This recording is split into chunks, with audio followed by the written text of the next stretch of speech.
Hi. One of the first decisions frequently that happens after getting an electric car and seeing the more expensive power bill is getting solar panels for the home. This video contains 4 reasons why I'm personally sold on solar and why I think it's a great idea. As always, I'm putting this video together hopefully to earn your like and subscribe, but also to start a conversation in the comments below. Please comment below if you already have experience with solar, or if you don't have solar yet and you're curious to know what other people's experiences are. Number 1, there's a good chance it can save you money.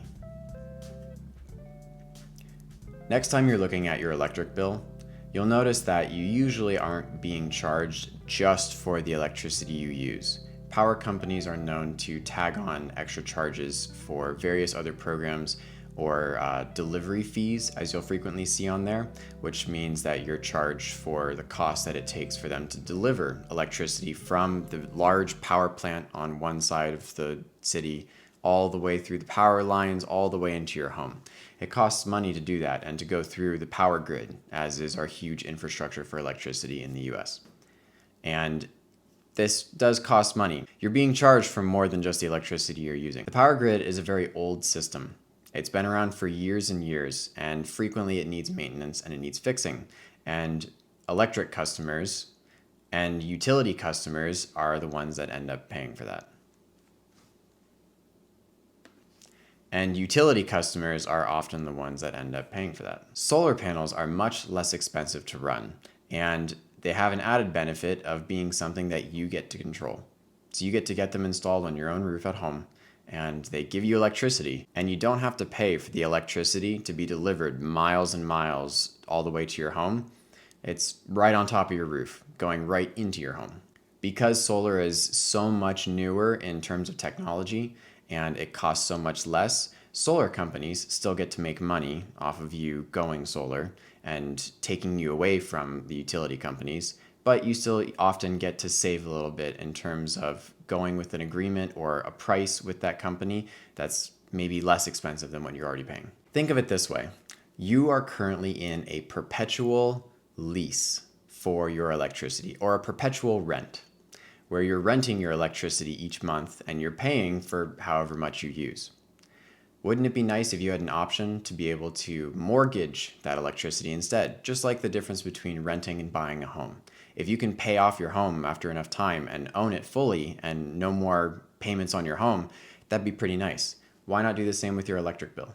Or at the very least, why not get into an agreement for your electricity where you're not concerned about the rates for your electricity going up whenever they feel like it? Number 2, power companies have been raising rates. Power rates have been going up for a while, and that's natural. We have inflation, things get more expensive, companies have to raise their rates. That's part of how this economy works.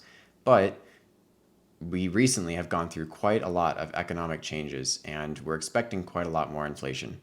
What if there was a way that you could get into an agreement or a contract that says that this is what you're agreeing to be paying for your electricity, and you're not worried about it increasing in the near future like a lot of people are? This is one of the benefits of having a contract for your electricity, is that you get to have an agreement on paper for what you're going to be paying for your power. It doesn't get to change and go up or go down. Number 3, government incentives. And checking in again real fast, have I earned your like and subscribe? By the way, small tangent, I received a few comments and emails that when I ask for the like and subscribe in my videos, that it comes off as a little bit irritating.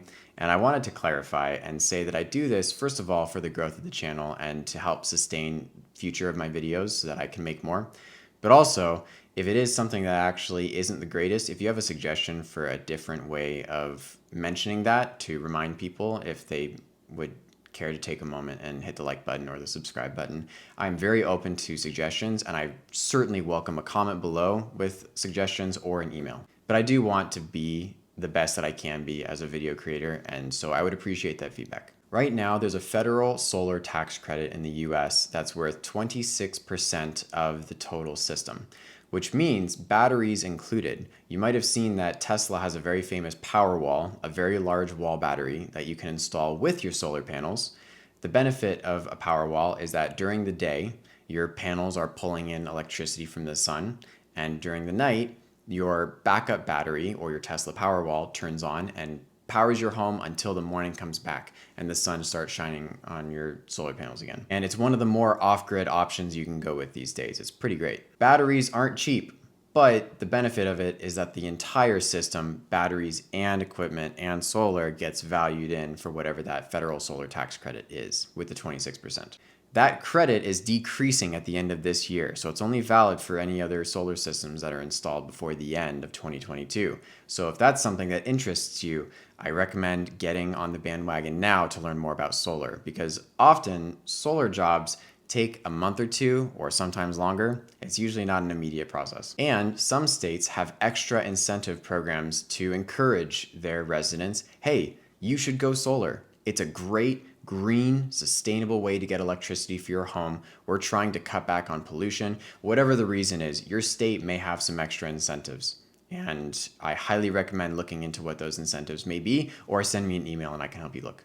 So all that to say that those incentives are making solar less expensive right now. And in the future, as solar gets more and more popular, those incentives will continue to roll away until solar will be more expensive.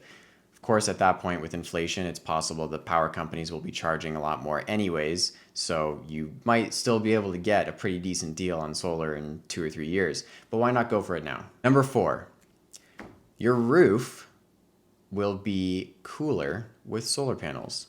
Here's a study that was done that shows that it actually helps protect your roof a little bit from the sun, and it will reduce a little bit of the electricity that you might need for air conditioning in the summer simply by having solar panels on your home. This is something that, again, is very important to me. I live in Las Vegas. It's extremely hot here in the summer. Today even, it's at 100 degrees Fahrenheit. And once the real summer rolls around, it's not uncommon to see it get up to 118 degrees. The hottest it was a few years ago here, I think, was 127 degrees Fahrenheit. That's hot. That's like, maybe don't be outside too long. Whatever the opposite of frostbite is, sunburn, dehydration, yeah, it gets hot. So I run a lot of air conditioning, especially in the summer. My summer electric bills are the most expensive. And that is a very nice incentive for me to get solar, just knowing that it's going to help a little bit with keeping my home cooler. Which of these 4 points most appealed to you? Please drop a comment below. And check out my video up here on secrets before delivery day that you should be aware of if you're getting a Tesla. Thank you sincerely for watching.